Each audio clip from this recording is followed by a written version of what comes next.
Bayonetta is an interesting character without needing to show her naked body or recur to sexual appeal. However, from her conception it is clear that she was made by her creators and developers to stand out and be memorable as a character by the low blow tactic and strategy of appealing to the male heavy, fantasy heavy, fanboy heavy, sexual heavy, and cool factor heavy. Note, characters don't need to say your mother, fuck, or bitch to be cool. Continue, audience that dominates the video game scene as of today. When the trailers for the upcoming Smash Bros. DLC came out on December 2015, I watched them on day one. I was excited about the addition of Corrin and Cloud into the franchise, but was instantly repulsed by Bayonetta as an addition into a children's game. The character's first seconds on the screen include a shot of her butt and breast, which have been clearly downsized and are at times both covered up or stripped off a big amount of detail from the original Bayonetta game designs, probably as an attempt to avoid parent confrontations with the company and scandals on the media. The trailer goes on to show the character doing her sexual poses that trademark her in her own game, and I was told to annotate here that these moves are intended to mimic the erotic dances made by strippers at strip clubs, and now I will continue. And freezes as she winks at the camera and says, "Let's dance, boys." And the screen reads, "Bayonetta gets wicked." More sexually heavy references. At 47 seconds, Bayonetta is seen bent over in a fighting ring with her butt up in the sky whilst wearing the leather-like outfits she wears in her game, which is also meant to be sexually provocative.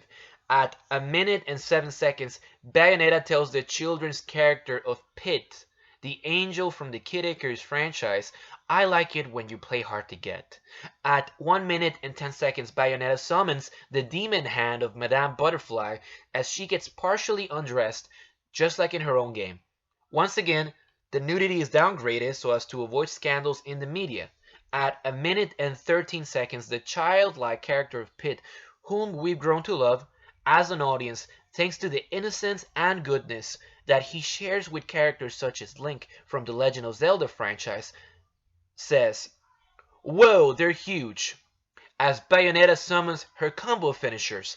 This is clearly meant to have double meaning as a reference to the size of the demon summons and the breast of Bayonetta.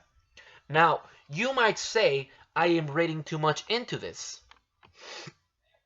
but I am convinced that I am not, due to the fact that from beginning to end, the trailer for the Nintendo game is packed with sexual talk, reference, and visuals of the character. From being bent over on the floor to sexually teasing at innocent, sexually naive characters such as Pit, to the costumes and moves she uses, Bayonetta is an attempt at translating exactly how she behaves in her own games.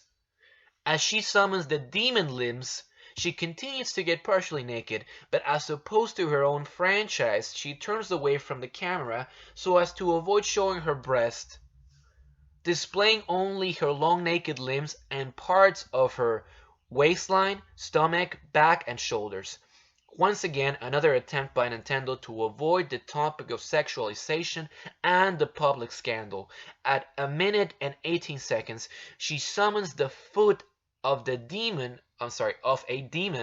whilst she pops her butt back and pushes her breast forward. Here we get a good look at her breast in this overly sexual pose. At 1 minute and 38 seconds, she is seen posing once again on the floor, raising her butt.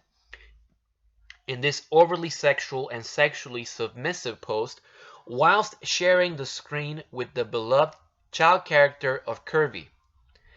At 1 minute and 43 seconds, Bayonetta says, "If you need to learn how to talk to a lady, ask your mom." At 1 minute and 53 seconds, the character is posing in sexually suggestive poses with her alternate costume. At 2 minutes and 4 seconds, Bayonetta tells the character of Pit, "Don't tell me you're done already," as she caresses the young angel's face in tease. Another sexual innuendo, hinting at fast ejaculations was having sexual relations. At 2 minutes and 18 seconds, Bayonetta summons Gamora, as she is seen naked in the background with her butt facing the camera. However, she is blurred somewhat so as to impede the viewers from focusing their attention at the fact that there's a naked woman in a game starring Mario, Princess Peach, Kirby, Donkey Kong, and the whole Nintendo family.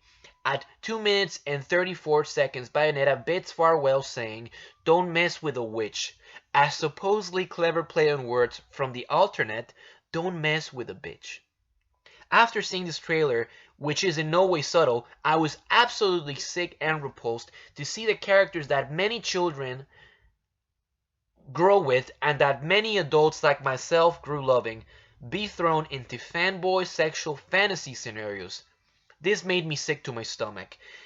It is no secret that the company has been struggling to appeal to older demographics, and that has been falling short on sales when compared to competitors such as PlayStation and Xbox. Nintendo has been trying to appeal to the older demographics for quite some time, trying to break the preconceptions that the video game community has that Nintendo is only for little kids.